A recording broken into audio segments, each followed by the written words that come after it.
Each candidate gets 3 minutes to talk about what they want to do in the future, precisely in terms of policy or legislation that they would like to enact. Well, I would like to undo everything Margaret has done, basically in terms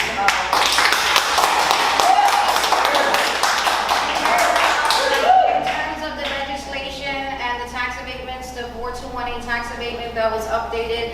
It only benefits the developers. The inclusionary zoning only benefits the to boost height restrictions. So I would like to pretty much start some other kind of communication and dialogue and actually listen to the constituents and not to the developers. So I'd like to talk for a minute today about Tribeca, since we are here in Tribeca after all, and since I've lived within walking distance of this neighborhood for over 10 years. Tribeca has some of the most beautiful examples of cast iron architecture in all of New York City, and from the 19th century. And the problem with Tribeca right now is that Tribeca is protected by only piecemeal historic districts. And the last historic district protection that was applied in Tribeca was in 2002. We've made no progress since then. So specifically, what I will push for is for landmark rulings and legislation that will make Tribeca a single historic district. First of all, most people say they don't even know who our city council person is. We need to fix that with community engagement. People say, I don't know where our money is going. We need to fix that with participatory budgeting. When people say, why are real estate developers taking over our district? That's campaign finance. Those are the 3 issues on day 1 that will fight with you, for you. I have an experience in budgeting, I have an experience in advocacy, and I have an experience in community engagement. And all those 3 things we'll see in my first day in office. Thank you. I have fought hard for affordable housing and to preserve the housing that we have. We fight against bad landlords, like the Marala building. We take them to court, and we even get the Attorney General to get involved, okay? We protect tenants. The tenants in IPN, we make sure that the senior didn't have to downsize into studio apartments. And that is by organizing with tenants. What's happening in Two Bridges? We are organizing the senior, we're fighting back. It's not a done deal, okay? And it's not public land, all right? The urban renewal have expired, and right now They needed special permits. I know. Yes, they did. They have to ask for a modification, all right? They'll do it and not. Minor modifications are allowing developers to build buildings because they're called site improvements because of her. Not because of it, okay? All right, we're going to move on to the next question.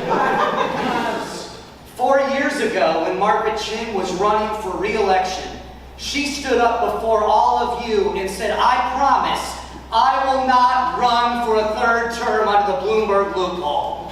What is she doing right now?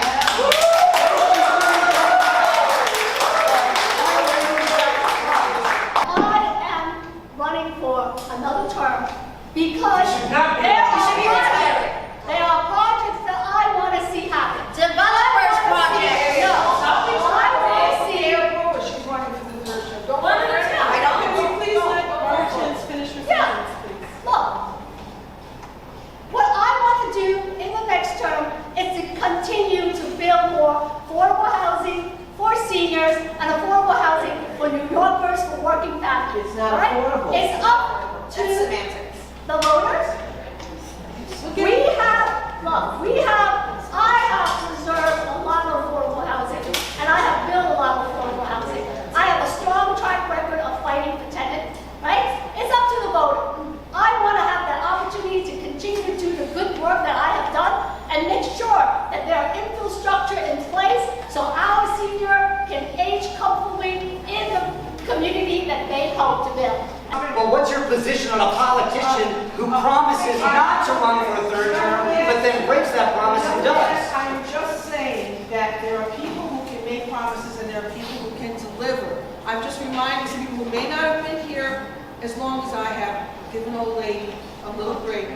But CB2 has taken 4 resolutions offering Margaret to have her senior affordable housing in another location that will grant 4 to 5 times, because it has more density and better FAR to build higher on Clarkston Street. So I'm questioning your commitment to affordable senior housing, because it's disingenuous. You're passing it up a mile away and you're saying, oh, I want people to age in place, but you know what? Statistically, they're not going to be able to. We need additional site. We need a lot more senior housing throughout the city. We need to build wherever we can build, because that's a great need. You and I, we're blessed because we have housing. There are people living in homeless shelter right now that don't have a place to live. We need affordable housing, David. And also on that site, David, what's right here, that site was a storage site to display the marble statue. The gate was always locked. People couldn't come in. And all of a sudden, Alan heard that, oh, the city is going to build housing on it, so I got to open it up and let the community in. Margaret, Margaret, don't pivot the issue. Don't pivot, please. The other side, yeah, let's build more. We need to We're build offering you a senior better housing site. and affordable housing wherever we can build, because there is a great need. No. The city is not just 200,000 affordable seniors housing. on waiting list Affordable for housing needs senior open housing. space. The city needs a lot of things, not just affordable housing.